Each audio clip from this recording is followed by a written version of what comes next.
Welcome to another episode of Metal Mastermind. Today we're going to give you 5 tips to recording metal guitars with plugins in about 5 minutes.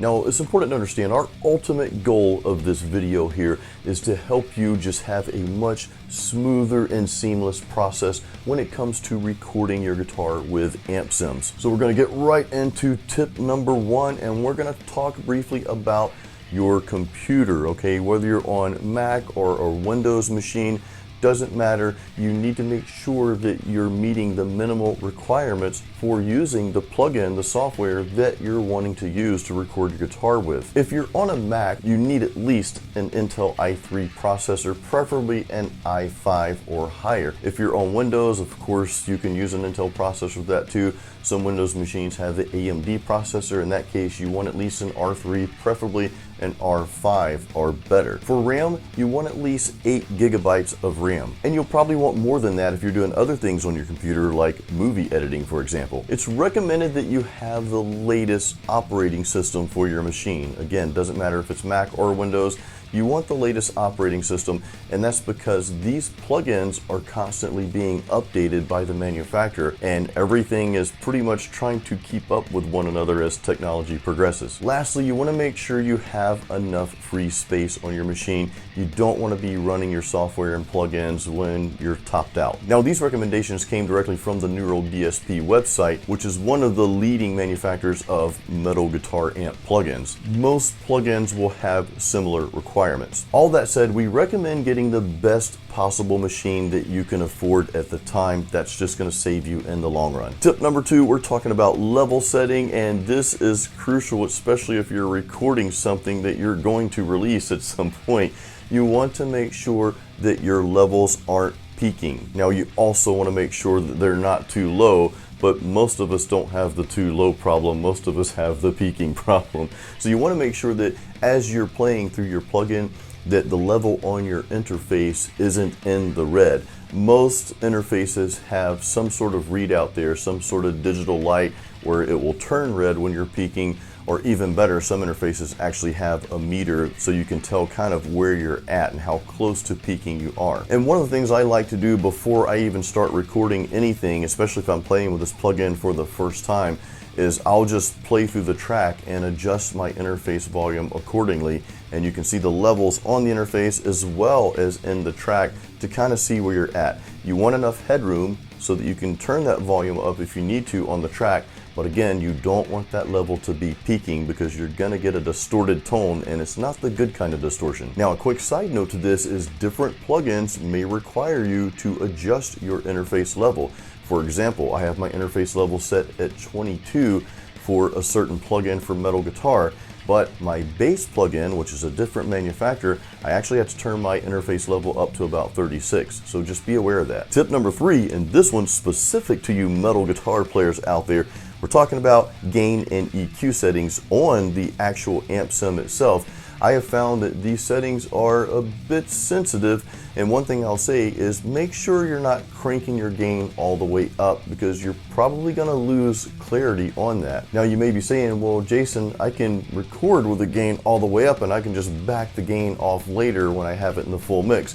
You could, but the problem with that is your dynamics and how you play your instrument may shift a little depending on where your gain setting is. So if you already have it backed off where you're still getting the saturation that you want, but it's not overdoing it to where the mix is going to be muddy, you're probably going to play and articulate those notes a little bit better as opposed to playing with too much gain. As far as EQ settings, another thing to watch is your bass. You don't want your bass level up too much because you want your bass guitar and things like your kick drum and the toms to handle those low end frequencies. So adjust your bass accordingly. My personal settings, my bass is about 4.5 to 5. I like to cut my mids to about 4. My trebles between 6 and 7. Presence is either around 4 or 6 depending on which amp I'm playing through. And my gain's usually at about 6.5. Try that as a starting point. Tip number 4 is really a challenge, and this is for guitar players, bass players, or really anyone who's using amp sims and recording into your DAW. I challenge you to play the song all the way through. Now I know some songs will have little parts here and there, only in certain sections of the songs, and that's a different story, but rhythm guitar, for example, try to play your song all the way through without punching in and out so much. The reason I say this is because as we're sitting in our studio recording, it's so easy to just go back and punch in and punch out. The problem with that is you're not really learning your own song like you should. So I challenge you to try to play those tracks all the way through. And if you had to do that several times, well, it's just going to make you play your song better, and that's going to help you more in the long run, especially if you're going to be playing these songs out on stage somewhere. There's no punching in and out on stage. Tip number 5 to recording metal guitars using amp sims and plugins is make sure you save and organize your tones that you're creating. Now I know this sounds basic and a lot of you are probably saying, well Jason, duh, I already do that. But if you're like me, there have been times where you dialed in that tone and then maybe you deleted that track later or deleted that entire song because you just weren't going to use it, but you're like, man, I remember this tone, but you don't have it. Look, it's happened to the best of us, so make sure you save and make sure maybe you categorize your tones by naming them. For example, sometimes I'll name the tone based on the amp sim that I'm using or based on the genre that I'm using. So that's just a very simple and basic tip. Once you dial in that tone you like, make sure you save it and categorize your tones so you've got really easy access to go pull those later for future songs. Alright, so that took a little bit longer than 5 minutes, but most importantly, I hope that these tips helped you. Our goal here at Metal Mastermind is to help as many metal musicians across the world as we possibly can, because hey, this is what we do and it's what we love to do. It's what we're passionate about. So I do hope these tips helped you. Remember to download your free home studio guide. We have that link in the description of this YouTube video. So if you don't have your copy of that, go grab your copy right now, download that. I really think you're going to find a tremendous amount of value in that guide. So thank you so much for watching this video. If this helped you, please give it a thumbs up. Speaking of plugins, I think I'm going to go plug in right now. So we'll see you on the next video.